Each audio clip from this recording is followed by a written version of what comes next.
Hello, ये time set हो गया? Good evening sir. Good evening बच्चों, गुड इवनिंग। अंजलि, ये टाइम सेट है तुमको? Yes sir. हाँ, कुछ बच्चों के लिए वो थोड़ा सा आगे टाइम सोशल के कारण प्रॉब्लम हो रहा था। और आप लोग होमवर्क किया? हाय युवराज, हाय हेलो तो कर, आज तो कर दे युवराज। हेलो युवराज, बोलेगा नहीं? सर से बात भी नहीं करेगा, गुस्सा हो रहा है। ओ युवराज सिंह, बोल तो सही युवराज जी। रैनी, कैसा टाइम है ये? सर ये सही है। थोड़ा रिलैक्स मिला? कितने बजे मैडम का छूटा था? सर 5 o'clock छूट गया था। चलो ठीक है, हाफ एन आवर रिलैक्स हो गया ना। अब तुम चाय वाय पी के आ गई कि नहीं पी लिया है रैनी? चाय चाय हाँ सर। चलो ठीक है, फ्रेश हो गया। अब देखें बाकी लोग कितने फ्रेश हैं। अमर, गुड इवनिंग। अमर भी नाराज है भाई, क्या करे, कुछ बच्चे नाराज बैठे हैं। रोजी, रोज सो तो नहीं रही? नहीं, सो के आई। तो क्या गई? विधि कहाँ गई? विधि, हाउ आर यू? क्या करे विधि? कॉपी में क्या लिख रही है? Fine sir. क्या लिख क्या रही थी कॉपी? अरे वो मैथ्स की नोटबुक मैं निकाल रही थी। अच्छा, चलो ठीक है। ये क्या नाम है, नाम बोलो, प्रीत। प्रीत एक बात तो बता प्रीत। हेलो प्रीत। हाँ सर। ये 9th क्लास का सेक्शन का कब से स्टार्ट हो रहा है? 9th क्लास का तुम्हारे स्कूल में? स्कूल में? हाँ, स्कूल में 4 बजे होता है क्लास चालू। स्कूल का? हाँ, नहीं सर, सुबह होते हैं क्लास तो। सुबह ही होता है ना, रोज दोपहर में तो नहीं होता ना, रात में कि 4 से 6? नहीं सर, रात में नहीं होते। जब पता तो करना। 6 मैं 9th क्लास की बात कर रहा हूँ, 10th की नहीं, 9th की। सर मेरी यूटी का सिलेबस है, यूटी 6 का 6.3, 6.4 और 6.5। कब है? रैनी कौन? रैनी बोल रहे हो? नहीं सर, विधि बोल रही हूँ। विधि बोल रही हो? कब है यूटी? हाँ, कब है तुम्हारा विधि? 6 ट्यूसडे को होती है यूटी। ये 6.3 6.4 तो हो गया, सिर्फ 6.5 ही तो बाकी है तुम्हारा, हो जाएगा वो तो ट्यूसडे को। हाँ ठीक है, चलो। सर मैं कंफर्म करके आपको बताता हूँ। क्या कंफर्म? कब? कौन? सुदर्शन? अच्छा हाँ, तो आप पूछते हो ना 9th का। हाँ 9th तो कंफर्म करना, क्या बात है।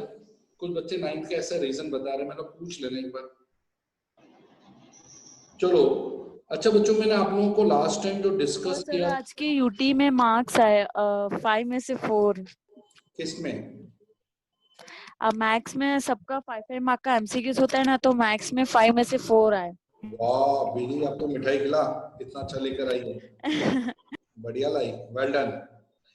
चलो, आज मैं आप लोगों को 6.5 कराने से पहले आप लोगों को थ्योरम सिखा दूं। थ्योरम क्या है मालूम है? Krisha, how are you? Krisha, hello Krisha Patel, बोलो तो सही। कृषा, कृषा मेरी आवाज पहुंचे तुम्हारे तक? कृषा, तुम बोल भी नहीं रही हो, क्या गुस्सा हो क्या सर से? बच्चे नाराज हैं, कहीं सब होमवर्क ना मांग लें। चलो कृषा, कुछ बोल नहीं रही हो तुम सर से, क्या बात है? आज मैं आप लोगों को पाइथागोरस थ्योरम और कन्वर्स ऑफ पाइथागोरस थ्योरम की एप्लीकेशन बताऊंगा। लास्ट टाइम 2 थ्योरम आते थे एग्जाम में, इस बार से पाइथागोरस आएगा, कन्वर्स नहीं आएगा। पाइथागोरस थ्योरम पहले बता दे होता क्या है। पाइथागोरस थ्योरम, पाइथागोरस थ्योरम, ये आप लोग को लर्न करना, ध्यान रखना। पाइथागोरस थ्योरम में एग्जाम में क्वेश्चन कैसे आएगा, state and prove Pythagoras theorem.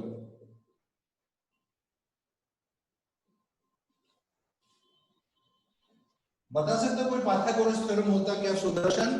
Pythagoras theorem क्या होता बताओ। सर हाँ बताओ पाइथागोरस थ्योरम के बारे में कुछ नॉलेज नहीं मालूम, कोई बात नहीं। वीरेंद्र तुम बोलो। In a right angle triangle, the sum of square of base and square of height is equal to square of hypotenuse. Very good. देखो इसमें क्या है, आप लोगों को एकदम क्लियर लैंग्वेज बता दी कि आप कोई भी राइट ट्राइंगल, जैसे एक ट्राइंगल बनाया, राइट ट्राइंगल होना जरूरी है। अभी क्या हमारा ट्रिग्नोमेट्री आएगा जिसमें राइट ट्राइंगल के ऊपर ही क्वेश्चन आएंगे। एक राइट ट्राइंगल आपने बनाया, तो ये राइट ट्राइंगल में ये लॉन्गेस्ट साइड है जिसको हाइपोटेन्यूस कहते हैं, हाइपोटेन्यूस, और बची हुई साइड इससे छोटी होती है। तो ये साइड आपकी परपेंडिकुलर है और ये वाली साइड आपकी बेस। तो पाइथागोरस में क्या है कि आपको ये बताना है कि परपेंडिकुलर साइड का स्क्वायर और बेस का स्क्वायर, उनको अगर हम प्लस करें तो वो हमेशा हाइपोटेन्यूस के स्क्वायर के इक्वल आता है। कहने का मतलब अगर मैं इसकी नेमिंग कर दूं ए बी सी, आपको ऐसा किया है इन ए राइट ट्राइंगल कि एंगल बी अगर 90 डिग्री है तो ए बी का स्क्वायर प्लस बीसी का स्क्वायर हमेशा एसी का स्क्वायर होता है। ये प्रूफ करके दिखाना है। कहने का मतलब आपको एग्जाम में क्या लिखना है, in a right triangle square of hypotenuse is equal to sum of the square of other two sides. जो बची हुई दो साइड है उनको अगर हम प्लस करें स्क्वायर करके तो वो हमेशा हाइपोटेन्यूस का स्क्वायर होता है, तो वो हमेशा राइट ट्राइंगल होता है। ठीक है, तो ये स्टेटमेंट हो गई। स्टेटमेंट आपको खुद लर्न करनी है, तो यहां लिखेंगे स्टेटमेंट पहले। स्टेटमेंट क्या है, in a right triangle square of hypotenuse is sum of the square of other two side. लिखो जरा फटाफट लिखो जो समझ में आया। In a right triangle square of hypotenuse is equal to sum of the square of other two sides. जरा इसको वर्ड में लिखो अपने लैंग्वेज में सब लोग। सर फिर से बोलो। देखो एक बार ध्यान से सुनना, बार बार सुनोगे तो कंफ्यूज हो जाओगे। फिर से सुनो, in a right triangle square of hypotenuse equal to sum of the square of other two sides. बस ये आपका पाइथागोरस थ्योरम है। लिखो अपने अपने वर्ड में, क्योंकि एक बार तुम्हें लैंग्वेज में लिखने आ जाए ना तो एग्जाम आसान पड़ जाएगा। In a right angle, square of hypotenuse is equal to sum of base and height. नहीं नहीं बेटा सुनो, sum of the square of hypotenuse is equal to sum of the square of other two side.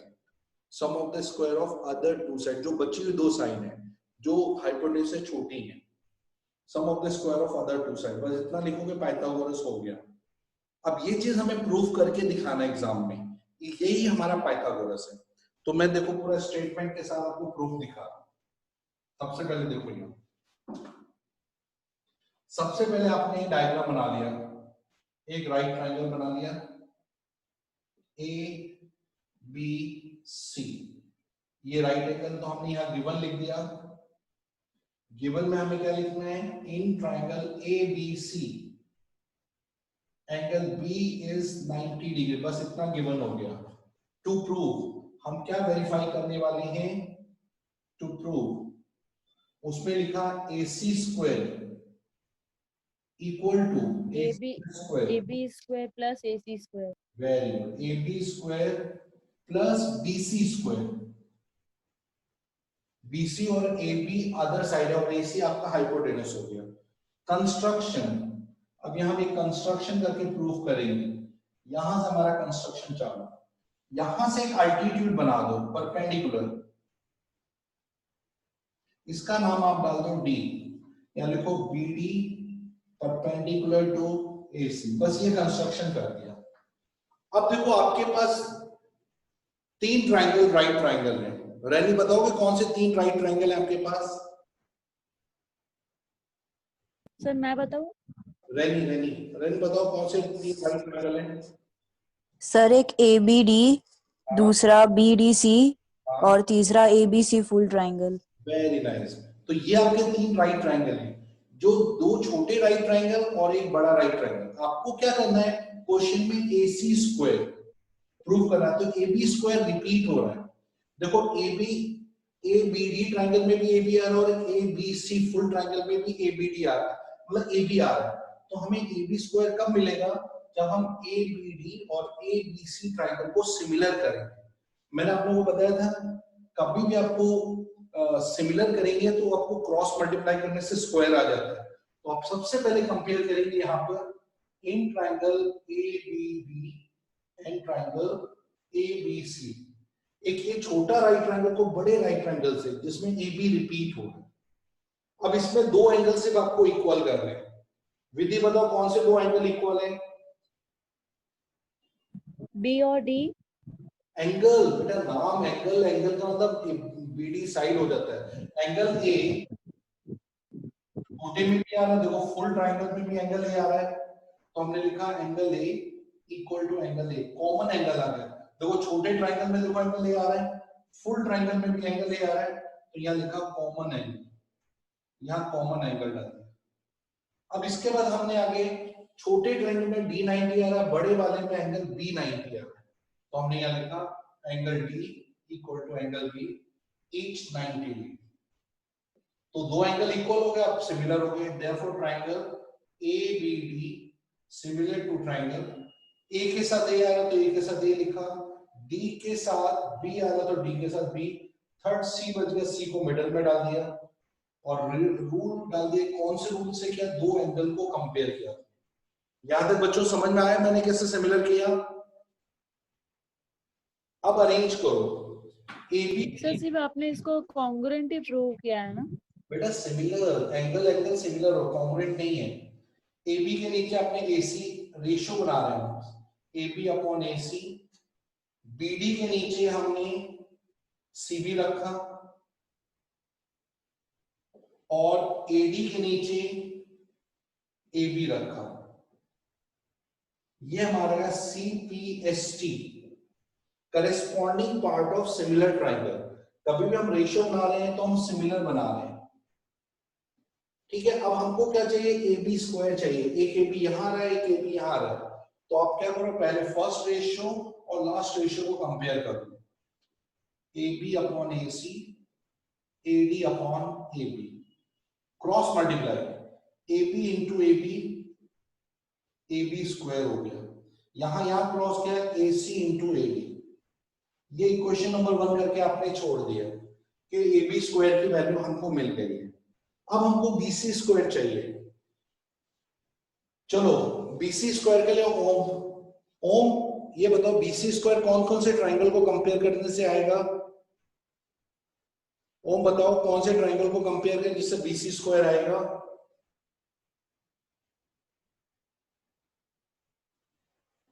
ओम तुम हो भी की line पर चले गए। हीर तुम बताओ BC स्क्वायर लाने के लिए कौन से 2 ट्राइंगल को सिमिलर करना है?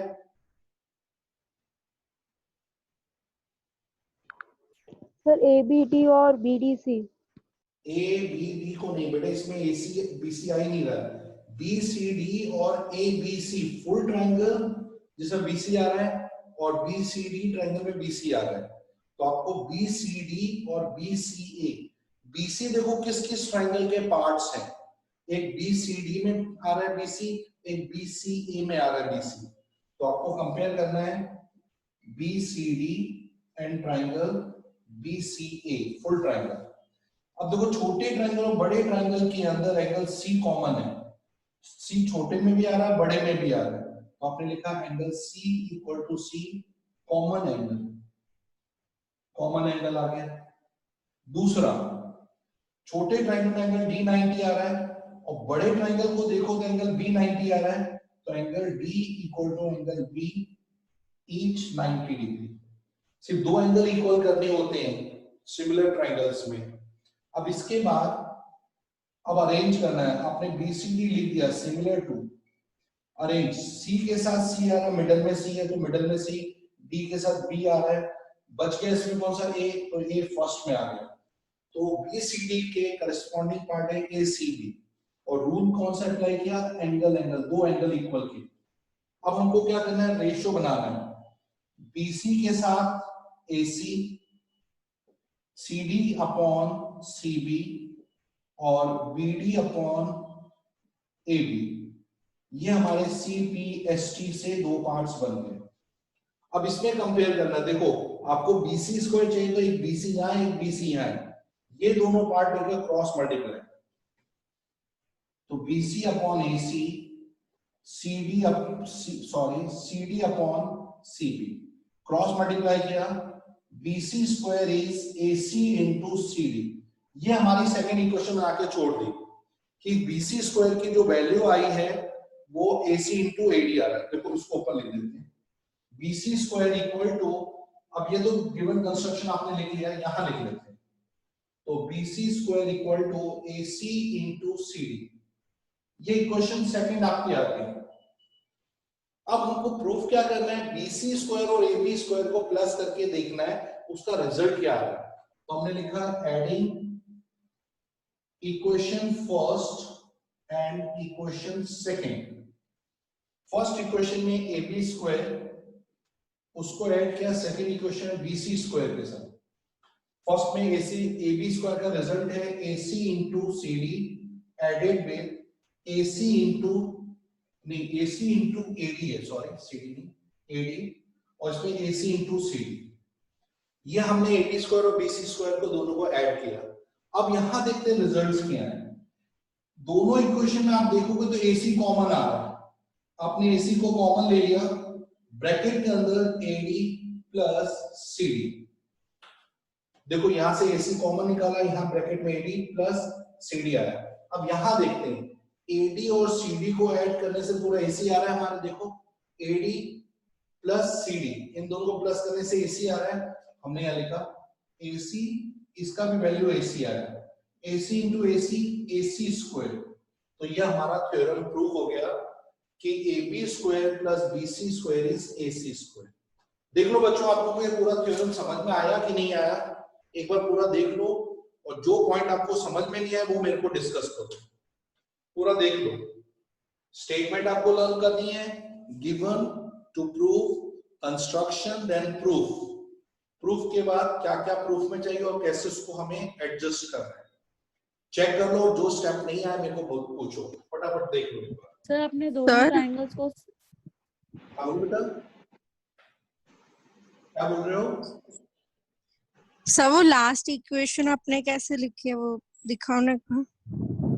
इसकी बात कर रही है, उसके बाद वाली कंपैरिजन में देखो ये रहा, ये देखो BC को हमने BC square equal to AC into CD आ गया। अब आपने क्या किया, ये सेकेंड इक्वेशन, ये फर्स्ट है आपका, AB स्क्वायर और BC स्क्वायर को आपने प्लस किया, प्लस करके आपने AB स्क्वायर का वैल्यू AC इंटू AD को प्लस, और स्क्वायर के लिए AC इंटू CD डाल दिया, दोनों में से एक आपने कॉमन ले लिया, इनटू ब्रैकेट के अंदर यहाँ AD बचा और यहाँ CD बचा, AD प्लस CD आपने ब्रैकेट में डाल दिया। अब आपको पता है कि अगर आप AD को CD के साथ प्लस करो तो पूरा AC हो जाएगा, AD प्लस, देखो AD और CD का जो सम है ये पूरा मिलाकर AC हो रहा है, तो AC इंटू AC स्क्वायर आपका थ्योरम वेरिफिकेशन हो गया। बच्चों आपको आ गया थ्योरम समझ में, पहले ये देख लो,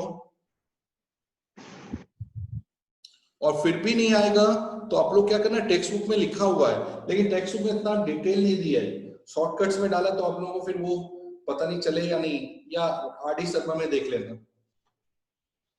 तो ये थ्योरम आ गया समझ में, तो इसके ऊपर एप्लीकेशन बता रहा हूं मैं। बच्चों ये आ गया थ्योरम आपको समझ में? हेलो, कुछ बोलोगे तो मेरे को आइडिया होगा, नहीं है यस सर। तभी Yes, सर ठीक है, हाँ चलो ठीक है, इसको ऊपर में एक एप्लीकेशन सब बता रहा हूं, देख लेना कैसे।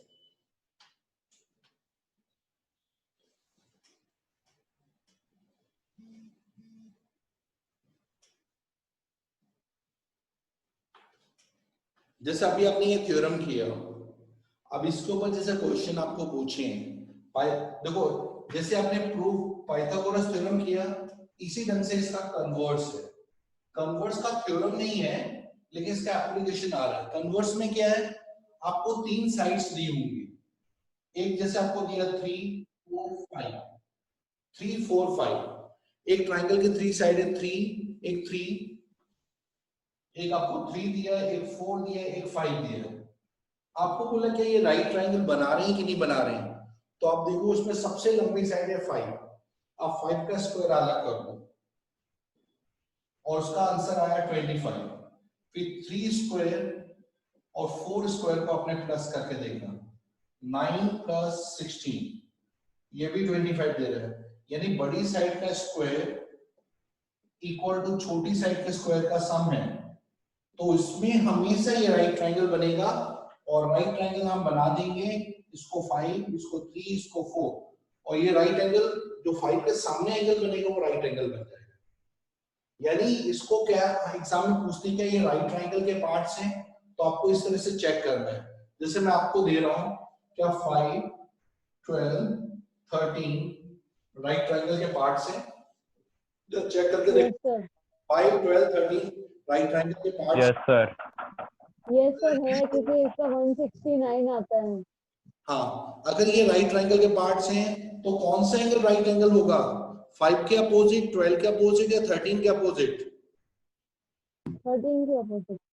हाँ, तो इस इसको क्या कहते हैं हम, Pythagoras triplet. Pythagoras triplet. Triplet क्यों कहते हैं, क्योंकि इसके 3 पार्ट्स हैं। ट्राइंगल के भी 3 साइड्स होती हैं, बेस जैसे ये 3 5 12 13, जो लॉन्गेस्ट साइड है वो हाइपोटेन्यूस है, बाकी 2 साइड उसके अदर 2 साइड्स हैं, तो इसलिए इसको ट्रिपलेट, पाइथागोरस ट्रिपलेट। एग्जाम में पूछे क्या है, पाइथागोरस ट्रिपलेट है, आपको चेक सर। हाँ बोलो बेटा, बोलो जीत। हेलो, समझाओ ना, क्या चीज बोलो तो मैं बताऊंगा, फिर से समझाऊंगा।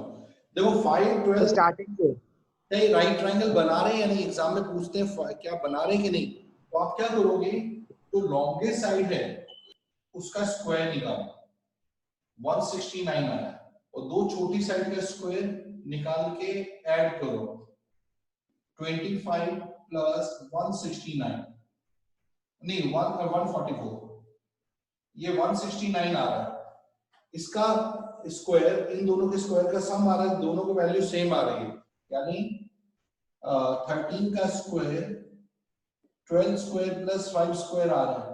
इसका मतलब ये एक राइट ट्राइंगल है जिसमें ये 13, ये 5 और ये 12 आ गया, ये राइट ट्राइंगल के पार्ट्स हो गए, और 13 हाइपोटेन्यूस उसके सामने वाला एंगल राइट एंगल हो जाएगा। एग्जाम में पूछ सकते हैं कौन सा एंगल राइट एंगल है 13 के सामने, तो आपको बताना पड़ेगा अगर आपको पाइथागोरस के बारे में नॉलेज है तो। अब देखो इसका यूज,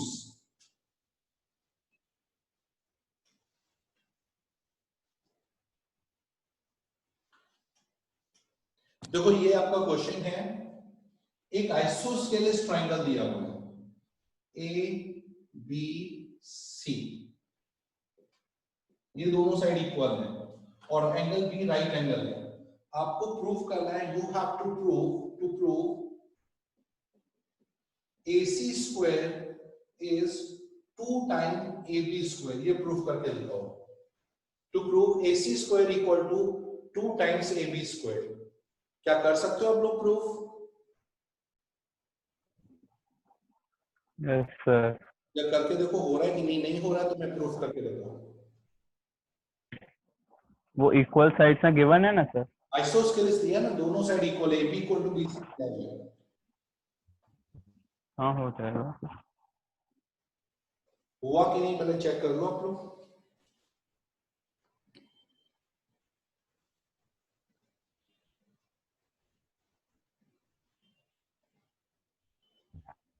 हो गया सर। देखो इसमें आपको बहुत आसान तरीका है प्रूफ, जिसका नहीं आया सबसे पहले देखो ये राइट एंगल है तो AC का स्क्वायर पाइथागोरस के कारण AB स्क्वायर प्लस स्क्वायर के बराबर है। पाइथागोरस में ये तो पता है AC square equal to AB square plus BC square, लेकिन आपको पता है AB और BC इक्वल है, तो आप BC के जगह AB पुट कर सकते हो क्योंकि AB और BC इक्वल है, AB स्क्वायर और BC के जगह भी आपने AB डाल दिया, AB square, AB square 2 times AB square आ गया, तो ये आपका प्रूफ हो गया कि AC square is 2 times AB square. Clear हुआ बच्चों आपको कि नहीं हुआ? Yes, sir. ठीक है, अब दूसरा इसका कन्वर्स पूछा है, आपको ये गिवन है कि AC स्क्वायर और राइट एंगल नहीं दिया है, आपको गिवन है if AB equal to BC, अगर AB BC के इक्वल है और AC square equal to 2 times AB square, proof angle B is equal to 90 degree, angle B को 90 डिग्री प्रूफ करके दिखाना है। क्या कर सकते हो आप लोग? Angle B right angle proof करके दिखाना है।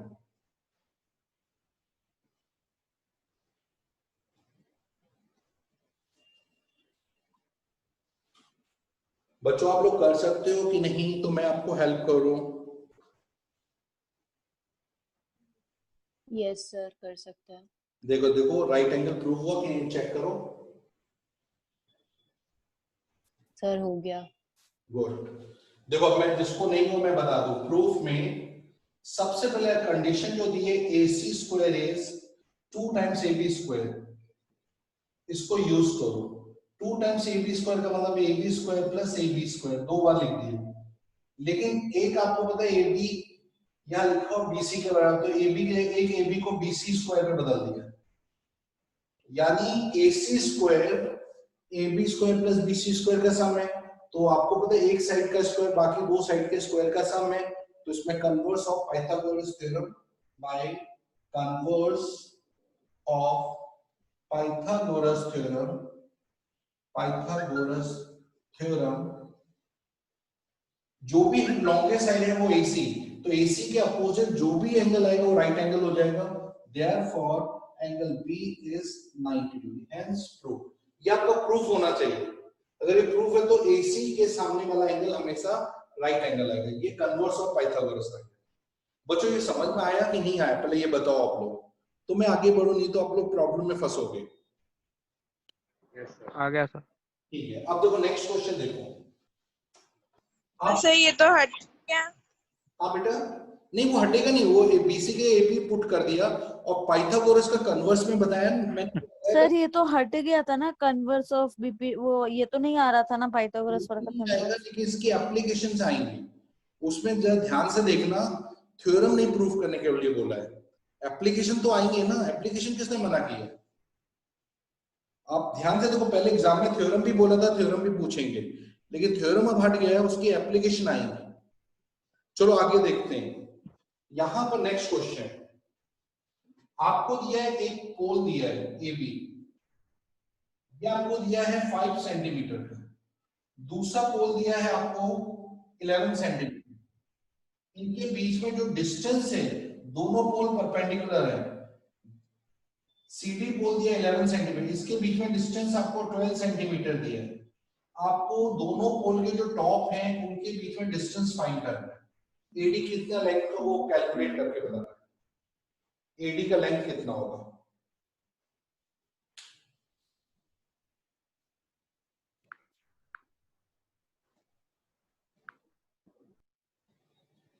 बता सकते हो कि नहीं? Yes sir. बताओ 2 मिनट सर। AD का लेंथ देख लो, ये 5, ये 11 सेंटीमीटर, दोनों परपेंडिकुलर, उनके बीच में डिस्टेंस 12 दिया है, तो दोनों के टॉप के बीच में डिस्टेंस कितना वो फाइंड करना।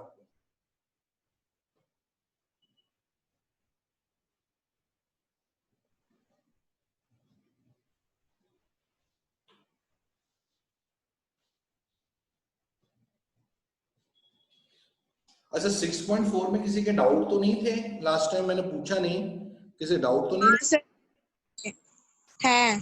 अभी बता दे, है सर। डाउट बता देते हैं, 1 मिनट ये करा दें।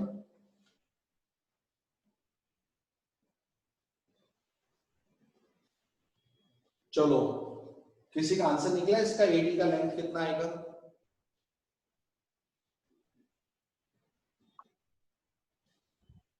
सर इसमें तो पाइथागोरस थ्योरम लगेगा ना, 11 square is equal to 12 square plus 5 square. बेटा पाइथागोरस राइट ट्राइंगल में लगता, तुम ध्यान नहीं दे पा रही हो।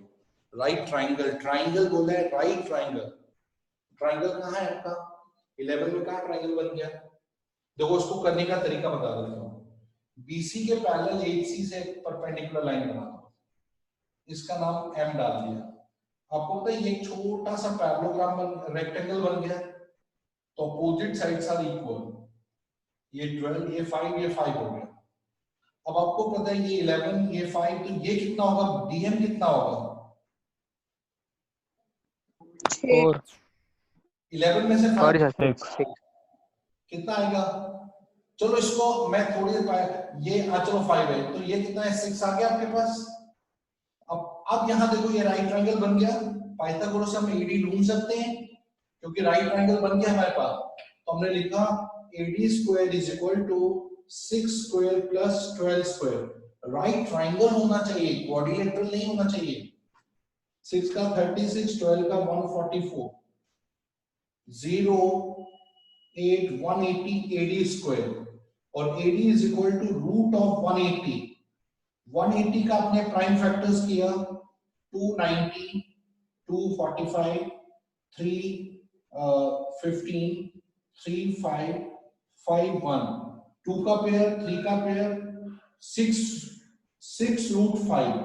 ये AD की लेंथ है 6 रूट 5 सेंटीमीटर। ये बच्चों समझ में आया आप लोगों को? बच्चों ये समझ में यस सर। पक्का ना? फिर मैं आगे बढ़ूंगा, अगर नहीं आए तो फिर रुकना पड़ेगा। अच्छा ये बताओ, चलो ये तो तुम्हें क्लियर हो गया। नेक्स्ट, आपको एक मतलब एक घर है जिसकी हाइट दिया हुआ है, इसकी हाइट दिया है आई थिंक इसकी हाइट 17 सेंटीमीटर, और एक आदमी है वो उसके घर को ऑब्जर्व कर रहा है 8 सेंटीमीटर दूर से। तो आपको फाइंड करना है ये आपका जो C है ये कितना डिस्टेंस होगा, आदमी से लेकर घर का टॉप तक के बीच में डिस्टेंस कितना है, वो कितना होगा वो कैलकुलेट करना है। और आपको पता है घर राइट एंगल पर होता है। ये घर की हाइट 17, ये 8, ये मतलब जहां से आदमी देख रहा है उस घर को वो कितना सेंटीमीटर, वो फाइंड करना है। बता सकते हो कितना होगा? हेलो बच्चों, सुनाई दे रहा है आप लोगों को? Yes sir. बता सकते हो कितना होगा? रूट 353। जो भी होगा, देखो अब इसको हम फाइंड करने के लिए AC square is 17 square, Pythagoras से ये लॉन्गेस्ट साइड है, इसका स्क्वायर इन दोनों के स्क्वायर का सम है 8 स्क्वायर। 17 का स्क्वायर 289, 8 का 64, 343 AC स्क्वायर, नहीं 353 सॉरी, और AC इज रूट ऑफ 353। 353 के देखो प्राइम फैक्टर्स बनते हैं तो ठीक है, नहीं बनते तो कोई जरूरत नहीं है। तो अगर नहीं बन रहे तो इसको ऐसे रूट में छोड़ दो। तो AC की लेंथ आएगी रूट है 353 सेंटीमीटर। आप लोगों को स्क्वायर रूट निकालना आता है लॉन्ग डिवीजन मेथड से? मैं आपको बता दूं लॉन्ग डिवीजन मेथड कैसे स्क्वायर रूट फाइंड करते हैं। सबसे पहले आप यहां लिखो 353, प्राइम फैक्टर्स बनाए, डेसिमल के ये यहां से एक, यहां पर डेसिमल डाल के आपने 2 पेयर बना दिए डेसिमल के। 3 किसका स्क्वायर 3 से छोटा होता है? किसका स्क्वायर 3 से छोटा होता है? 1 का। 1 का। तो यहाँ 1 लिखा, यहाँ 1 लिखा, यहाँ 1 का स्क्वायर 1 लिखा, यहाँ माइनस करके यहाँ 2 लिख दिया।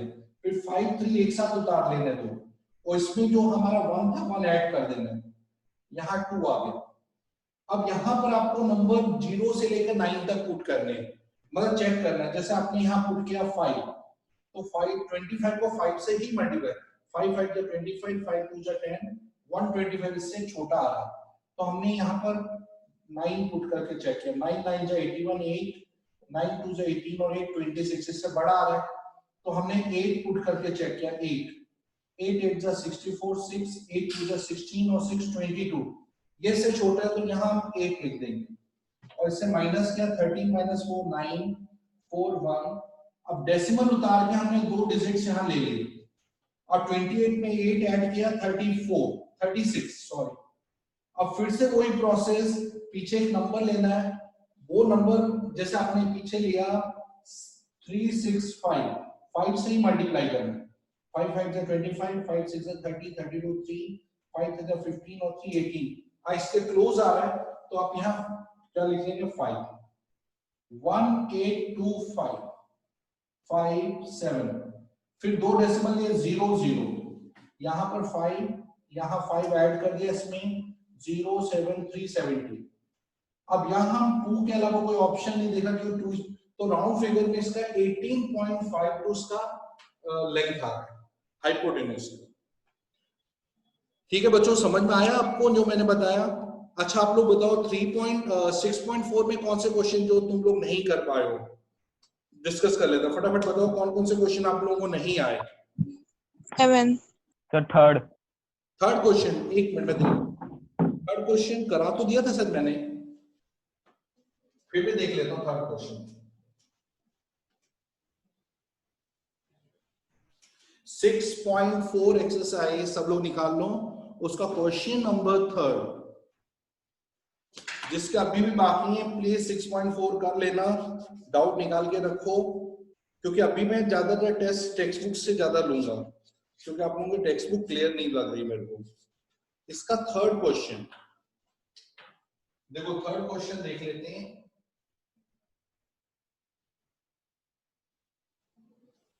ये दिया है ए सी डी बी, इसके जो डायगोनल्स हैं ओ पॉइंट पर मीट कर रहे हैं। आपको फाइंड करना है area of triangle A B C upon area of triangle D B सी।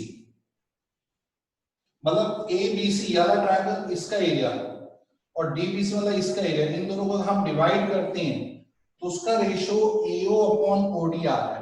ये आपको प्रूफ करके दिखाना है, एओ अपॉन ओडी। इसके लिए क्या करना है वीरेंद्र, एक कंस्ट्रक्शन करना है, यहां से एक परपेंडिकुलर बना दो, इसका नाम एएम डाल दो, डीएन यहां से परपेंडिकुलर बना दो डीएन। इसके बाद आपको क्या करना है, सबसे पहले एरिया, इसका एरिया निकालो राइट हैंड साइड में, area of triangle A B C upon area of triangle B B C. Area का formula half base into height. इस ट्रायंगल में देखो ये हाइट है तो बेस आपका बीसी हो गया, बीसी इनटू एएन, और डीबीसी ट्रायंगल, इस पूरे ट्रायंगल का बेस बीसी लेकिन हाइट आपका डीएन है, half BC into DN. BC cancel, half of cancel, ratio आ रहा है एएम अपॉन डीएन। ये क्वेश्चन बन करके छोड़ दिया, लेकिन आपको एओ अपॉन ओडी चाहिए, लेकिन एओ अपॉन ओडी लाने के लिए आपको एएम और डीएन का रेशियो एओ अपॉन ओडी के इक्वल करना है। तो इसके लिए ट्राइंगल एएमओ को सिमिलर करो एंड ट्राइंगल डीएनओ को सिमिलर करना है। सबसे फर्स्ट देखो वर्टिकली अपोजिट, दोनों में 90 दिया हुआ है तो angle O equal to vertically opposite, angle M equal to angle N, each of 90 degree. Therefore AM upon therefore triangle AMO similar to triangle, हाँ O के साथ O आया है, M के साथ N आया है, M की जगह आपको N डालना है, बचा हुआ D फर्स्ट प्लेस में आ गया। AM अपॉन DN का रेशियो MO अपॉन ON के इक्वल है, equal to AO upon DO के इक्वल। तो यहाँ देखो AM अपॉन DN की वैल्यू AO अपॉन OD के इक्वल आ गई, तो यहाँ AM अपॉन DN की जगह आप AO अपॉन OD पुट कर सकते हो, रिप्लेस कर सकते हो। वीरेंद्र समझ में आया ये क्वेश्चन? Yes sir. इसके लिए ये दोनों ट्राइंगल को कंपेयर करके उसमें से AM अपॉन DN की जगह AO अपॉन OD रिप्लेस कर सकते हो, ठीक है? और बेटा टाइम हो गया, नहीं तो ये आप लोगों को रीज्वाइन करके ही क्वेश्चन डाउट बता सकते हैं। जो जिसको डाउट है वो रीज्वाइन कर लो दोबारा से। तो कितने क्वेश्चन बाकी हैं डाउट आप लोगों के? 2। तो एक काम करें, नेक्स्ट टाइम बताओ, नेक्स्ट पीरियड में मैं साथ में बता दूंगा, पहले डाउट फिर आगे कंटिन्यू। हाँ सर नेक्स्ट पीरियड में बता देना। ठीक है। होमवर्क में एक बार सुन लो तुम लोग, 6.5 के फर्स्ट 10 क्वेश्चन 11 क्वेश्चन तक आपको करके रखने हैं। फर्स्ट 11 उसमें जो भी डाउट है मैं डिस्कस करूंगा, पहले फर्स्ट 11 करके रखने आप लोगों को।